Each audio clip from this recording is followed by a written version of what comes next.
পরীক্ষিত আমল বিপদে দেওয়ালে পিছিয়ে গেছে, আপনার এত বিপদ, এত চাপ আপনার উপর আসছে, এই মুহূর্তে যদি আপনি 4টা আমল করতে পারেন তাহলে আল্লাহ তাআলা সমস্ত বিপদ থেকে আপনাকে উদ্ধার করে দেবেন। সুবহান।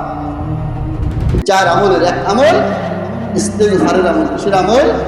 ইস্তিগফার বেশি বেশি করে আস্তাগফিরুল্লাহ আস্তাগফিরুল্লাহ। কারণ রাসূল বলেছেন মান লাজিমাল ইস্তিগফার জাআলাল্লাহু লাহু মিন কুল্লি দাইয়িন মাখরাজা।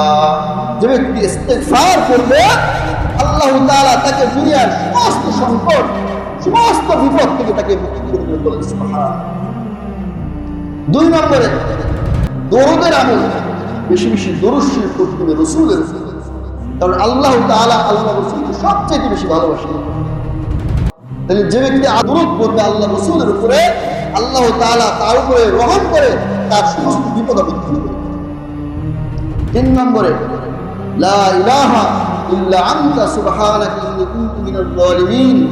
এই দোয়া বেশি বেশি পড়তে হবে। কারণ এই দোয়ার উসিলায় হযরত ইউনূস আলাইহিস সালাম মাছের পেট থেকে আসছিলেন।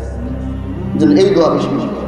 4 নম্বরে ইয়া যাল জালালি ওয়াল ইকরাম, ইয়া যাল জালালি ওয়াল ইকরাম। এই 4টা আমল যদি করে বিপদে পড়ে ইনশাআল্লাহ পরীক্ষিত আমল, অবশ্যই অবশ্যই আমার আল্লাহ আবার মালিক সমস্ত বিপদ থেকে আমাকে হিফাজত করেন। আল্লাহ পারেন না? পারেন না। কদে কুদ রাত্তদারি বরকামান আনতা রব্বি আনতা হাসবি দুল জালাল তুই কাদের জলিলুল্লাহ জাহাদার হর হালে তুই মেরা নিগহদার।